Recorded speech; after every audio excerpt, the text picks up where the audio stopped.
When injustice becomes law, resistance becomes duty. जब अन्याय कानून बन जाए तो प्रतिरोध करना कर्तव्य हो जाता है। राज्य व्यवस्था जो हजारों वर्षों के मानव के द्वारा नर्चर किया गया, उसे ग्रेजुअली एवोल्यूशन के प्रोसेस से राज्य व्यवस्था लोकतांत्रिक समाज तक पहुंचा। और लोकतांत्रिक समाज में भी जो व्यवस्था हमारी है,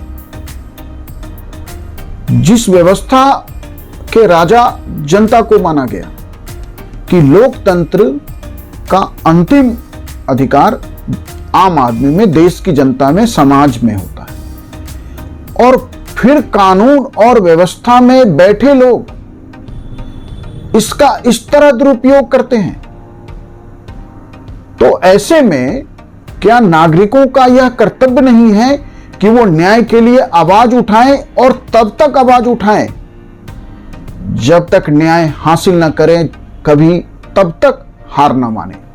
आप सोच के देखिए कि कप सिरप जो सरकारी व्यवस्था के तहत जो बच्चों के लिए कप सिरप खरीदे गए, उनसे कई बच्चों की डेथ हो गई। और क्या राज्य हत्या करेगा? आप सोच के देखिए कि दुनिया के कई देशों के साथ हमारा प्रत्यर्पण संधि है कि वांछित आतंकवादियों को, अपराधियों को वह देश मुझे देगा और हम उनके लिए जो वांछित है उन्हें अवेलेबल कराएंगे। लेकिन चाहे मेहुल चोकसी हो, चाहे विजय माल्या हो, या और भी कई सारे नाम हैं, वो भारत इसलिए प्रत्यर्पित नहीं हो पा रहे हैं क्योंकि उन्होंने वहां उन देशों में वहां की न्यायिक तंत्र के आगे यह सवाल रखा है कि भारत में पुलिस टॉर्चर, कस्टोडियल डेथ वो लगातार होते हैं और उसके लिए आसानी से सबूत अवेलेबल है। और उन्होंने वो सबूत वहां कोर्ट में पेश करके या वहां की न्यायपालिका को, वहां के तंत्र को, वहां की व्यवस्था को यह फेथ दिलाया हुआ है कि भारत में उनका जीवन सुरक्षित नहीं है, पुलिस लॉकअप में उनको टॉर्चर किया जाएगा। आप कई बार भारतीय जेलों के दौरा के लिए विदेश की एजेंसियां आई है। क्या हमारे लिए शर्म का विषय नहीं है कि उस लोकतांत्रिक समाज में जिसका कंट्रोल जनता के पास है, वहां जनता के बीच से ही जो लोग अपराध में शामिल हो गए, या आदतन अपराधी हैं या आदतन नहीं है, किसी कारण से अपराध हो गया, वो जेल पहुंच जाते हैं, वहां हमारी अपनी व्यवस्था अमानवीय व्यवहार कर रही है, टॉर्चर कर रही है, कस्टोडियल डेथ हो रहा है, पुलिस लॉकअप्स में पिटाई, थाने में एफआईआर नहीं होना। मतलब क्या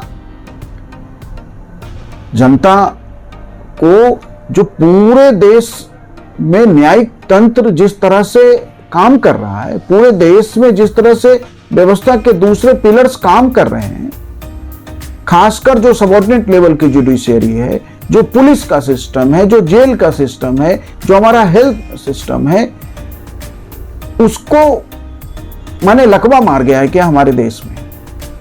और इतना अन्याय, कानून और व्यवस्था का इतना दुरुपयोग, उस व्यवस्था के संचालन के लिए जो जिम्मेदार लोग हैं, जिन्हें वहां बिठाया गया है, माने जनता मिन्नतें करती है थानों में एफआईआर के लिए।